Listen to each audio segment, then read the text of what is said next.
This is my young McCord's snake neck turtle setup.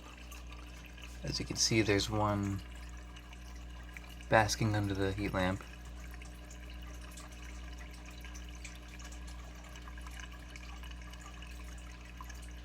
Their shell's about 2 inches long right now. I haven't had them for very long. And here's another, hiding in the plants. These turtles are really cool. They're extremely personable. They come right up and splash up front for food. Right now they're eating bloodworms and guppies, and occasionally small and medium crickets. They are very good eaters, and they're not too shy. Okay, just proved me wrong. But this is a great setup for them.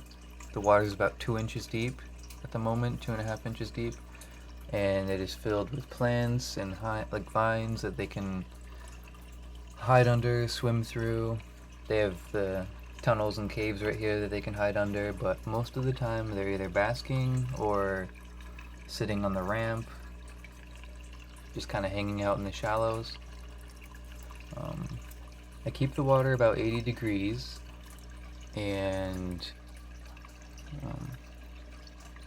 yeah, they have the basking light, they have the UV light, and then they just have a plant light over here. These guys are doing great. I really recommend keeping these guys. And they're really cute.